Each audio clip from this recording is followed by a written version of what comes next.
this episode, we're going to continue with the levels of responsiveness, concentrating on the B levels. To our surprise, we met a man at the Durban waterfront who makes music by playing a PVC pipe and a shaker made of a toilet bowl filled with coins. Sawubona. How are you? Yeah, Good. I am so impressed with what you do. You've got a stick and you've got a ball and you're making a living. You know, some people are non-initiators. They don't initiate. They don't come up with ideas. And other people are initiators like you that are full of ideas. And they can actually make a living just out of their ideas. Yeah. That is the difference between a chicken-minded person and an eagle-minded person.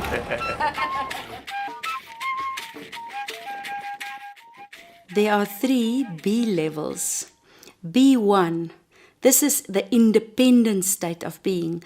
Independence, self-sufficient, the ability to plan and prioritize, being solution-orientated, the ability to analyze and synthesize, which means that the whole brain is being used, balancing people and profit, making the place better, improving, thinking out of the box.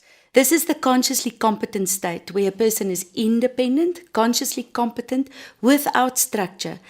Now out of the box, without structure. B2, the entrepreneurial state. This is where a person is very high volitionized and have a very high drive with a very high entrepreneurial vision.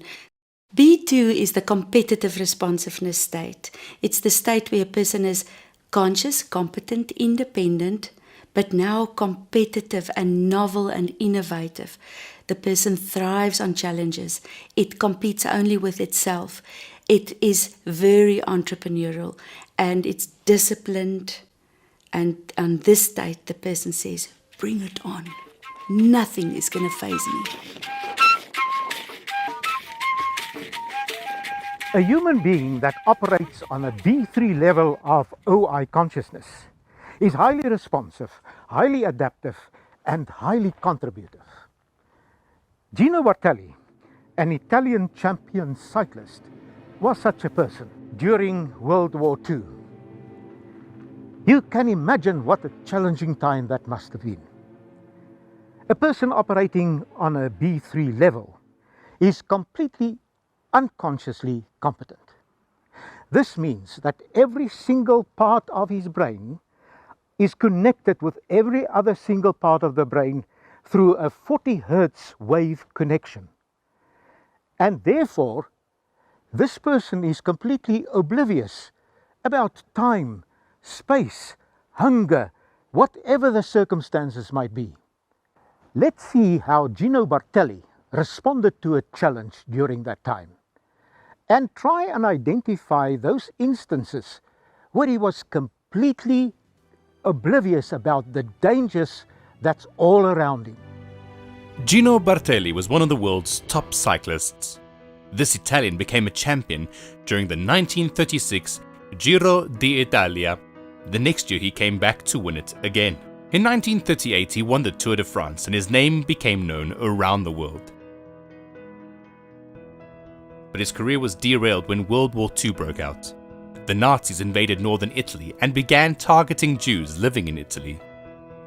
Bartali then became part of a secret effort to save the lives of those being persecuted. The record-breaking cyclist became a war hero by smuggling photos and fake documents in the handlebar and frame of his bicycle. His effort saved the lives of 800 Jews. B3 is the highest volitional state. It is where a person is having a vision, but a purposeful vision, and where the person is driven by the vision and having unstoppable volition.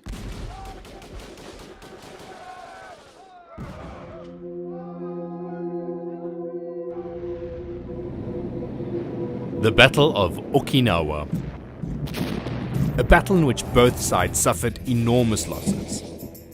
In late April 1945, Das and his battalion were tasked with climbing a 120-meter jagged cliff named Hacksaw Ridge. Waiting for them were thousands of heavily armed Japanese soldiers, entrenched in hidden caves and holes. About a week into the fight, Das was the only medic available to advance with the rest of the men. Das joined the men just as the Japanese concentrated massive artillery and other heavy fire on them. The remaining Americans were driven back down the escarpment, except for Das. He was the only one to remain with the wounded. Over the span of several hours, Das treated the injured and one by one dragged them to the edge of the cliff and lowered them to safety in a rope sling. Each successful delivery, he reportedly said, "Dear God, let me just get one more man." By nightfall, he had rescued 75 soldiers. I saw Doss repeatedly go out among heavy enemy fire and bring the wounded back to safety. And on May the 2nd, Doss, when I was wounded in the face, you gave me a morphine shot and bandaged my head and led me back to that cargo net. 5 days later, I was wounded very seriously in the left lung and left knee, and Doss was the only medic left at that time. He came down and gave me courage and dressed my wound, gave first aid to the other 3 men that were hit with me. He sent us back and he remained there under fire. Doss, I owe you my life. Days later, as the Americans continued their slow advance, Doss was seriously wounded by a grenade. Instead of calling on another medic for help, he treated himself and waited 5 hours to be rescued. As he was being carried back to an aid station, his unit was attacked again. Doss insisted that another badly injured soldier take his spot on the stretcher. As he continued his trek on foot, Doss was hit by a sniper, shattering his arm. He eventually made it to the aid station for treatment. During his military career, Doss also received the Purple Heart and a Bronze Star, all without harming another human being. B3 is the optimum human state. It is where a human is unconscious of his competency. It's when the human is wise, resourceful, lots of experience, and now transcends into a state where truth and integrity is important.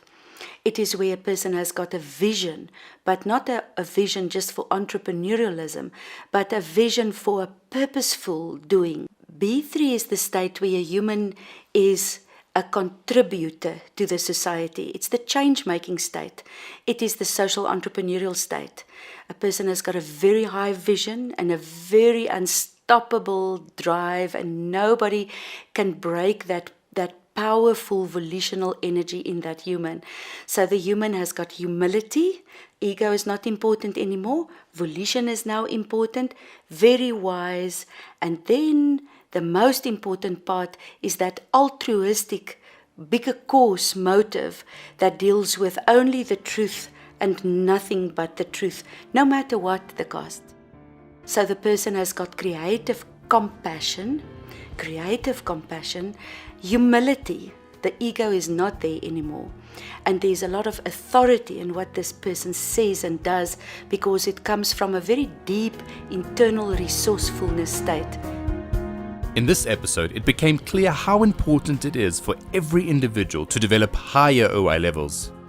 In the next episode, we'll look at a practical example of OI development.